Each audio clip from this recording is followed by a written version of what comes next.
Bem-vindos de volta, pessoal. Bem-vindos ao programa. Se você é novo por aqui, fico muito feliz com a sua presença. Muito obrigado por participar. Se for novo, certifique-se de se inscrever no World Affairs in Context, no Substack ou no Patreon, para ter acesso a mais conteúdo exclusivo. Basta seguir os links na descrição do vídeo abaixo para se conectar. Leva apenas alguns segundos. Por muito tempo, Cuba permaneceu em um estranho limbo geopolítico.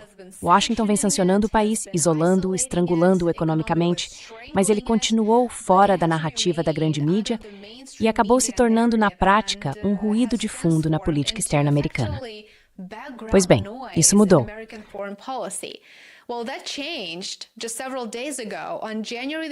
Há apenas alguns dias, em 29 de janeiro, quando Donald Trump assinou uma ordem executiva declarando formalmente uma emergência nacional em relação a Cuba, escrevi um post inteiro sobre isso no meu Patreon e no Substack.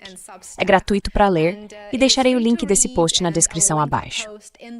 No papel, trata-se de Havana, é claro, mas na realidade isso diz respeito a algo muito, muito maior. Trata-se dos Estados Unidos reafirmando sua dominância em um mundo que já não quer mais aceitá-la automaticamente. Trata-se de os Estados Unidos tentarem de forma efetiva congelar o tempo e voltar à unipolaridade. Mas essa ponte já foi cruzada. O mundo é multipolar.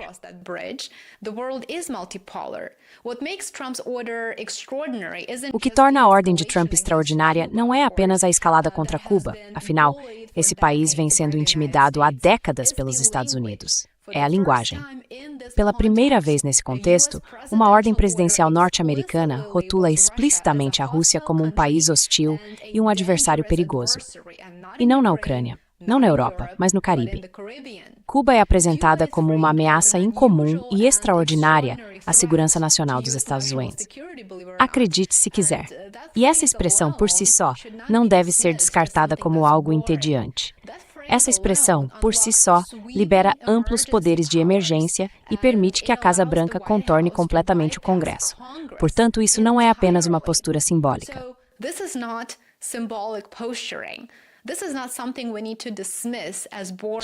Isso não é algo que devamos descartar como entediante ou sem importância. É uma postura ofensiva, sim, mas também uma arma legal. A ordem acusa Cuba de cooperar com estados e atores não estatais hostis, mencionando explicitamente Rússia, China, Irã, Hamas e Hezbollah. Sabe, a única coisa que eles não colocaram nessa mistura absurda foi o próprio diabo. Se você revisar o memorando, vai perceber que ele se parece menos com um documento de sanções e mais com uma avaliação de ameaças. Seções específicas são dedicadas a Moscou e Pequim, o que não é incomum. E, de acordo com a Casa Branca, Cuba abriga a maior instalação de inteligência de sinais da Rússia no exterior, o que possibilita operações avançadas militares e de inteligência russas.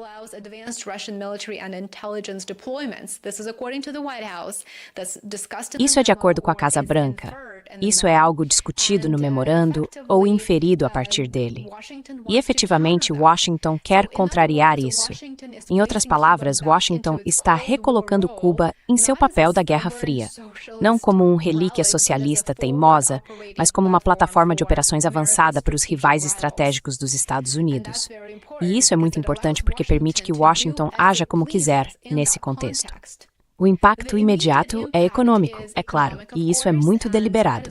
Trump impôs novas tarifas ad valorem sobre importações de qualquer país que forneça petróleo a Cuba, direta ou indiretamente. Este é naturalmente o manual clássico de Washington.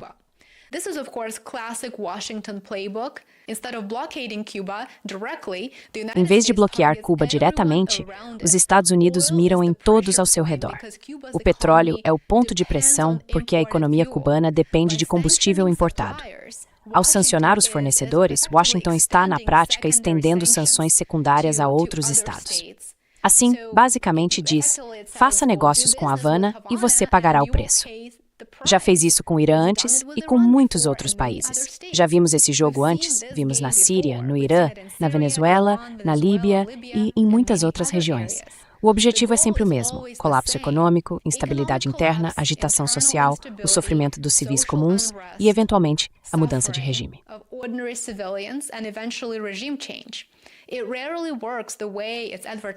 Claro que raramente funciona como é anunciado, mas isso nunca impediu que fosse uma política bipartidária.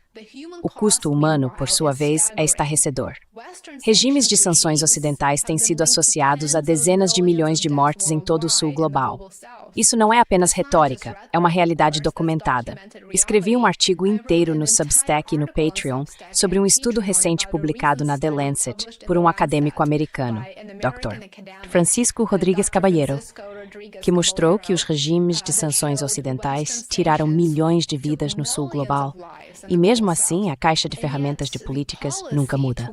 É simplesmente conveniente demais.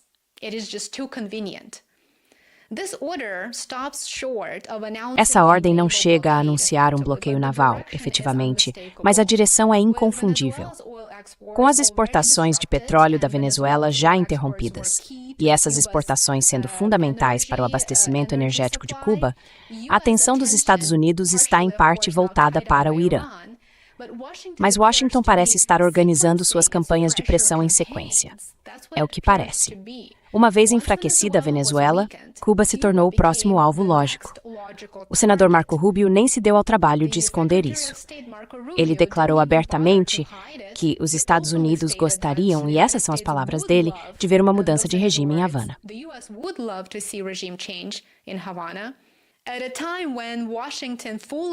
No momento em que Washington ignorava completamente a proposta da Rússia de estender o principal tratado de controle de armas, o Tratado START, e os canais de comunicação entre os Estados Unidos e a Rússia já estavam se desgastando, o governo Trump decidiu designar formalmente a Rússia como uma potência hostil em uma ordem presidencial de emergência e se opor explicitamente à sua presença em Cuba.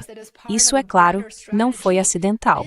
Faz parte de uma estratégia mais ampla, voltada a privar Moscou de parceiros e pontos de apoio sempre que possível. A Venezuela já escapou da órbita efetiva da Rússia, e o Irã e Cuba agora estão claramente na mira de Washington. Nós vemos isso. É algo muito, muito evidente para qualquer observador. O momento também importa aqui. De acordo com a lógica embutida nessa ordem, pelo menos com base no meu entendimento e interpretação, o tempo não está a favor de Cuba.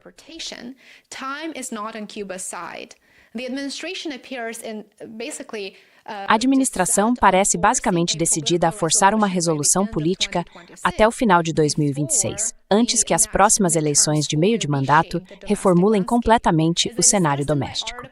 Como discuti no meu artigo no Substack, segundo The Economist, os índices de aprovação de Trump estão enfraquecendo. Apenas 38% aprovam, enquanto 56% desaprovam. E isso torna vitórias em política externa muito, muito atraentes. Ele quer reivindicar uma vitória, e assim, a pressão no exterior pode ser vendida como força em casa. É assim que normalmente funciona. A administração Trump deixou sua visão de mundo muito explícita. E ela é: o hemisfério ocidental é nosso, entre aspas. Potências médias e estados emergentes no hemisfério ocidental devem se subordinar. E claro, isso é neocolonialismo.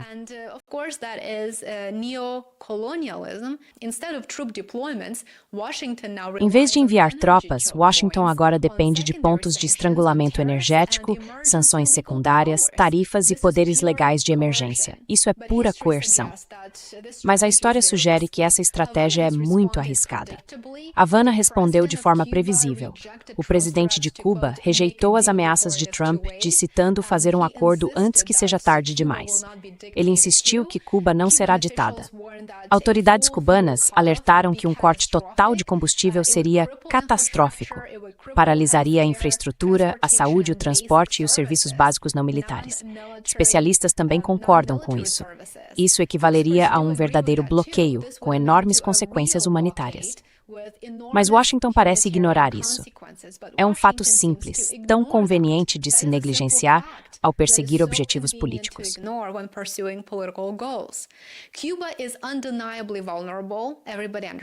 Cuba é inegavelmente vulnerável, todos entendem isso.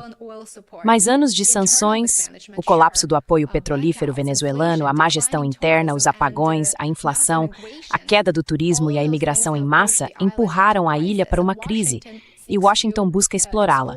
Washington acredita que o colapso econômico levará ao colapso político. Essa suposição fracassou repetidamente por mais de 6 décadas. Mas isso ainda não impede Washington de repetir o mesmo roteiro vez após vez. O interessante é que até o Chatham House alerta que Cuba não é a Venezuela. O regime é mais coeso, o aparato de segurança é mais disciplinado e não há uma oposição organizada pronta para assumir o poder. Mesmo na Venezuela, o governo continua no poder.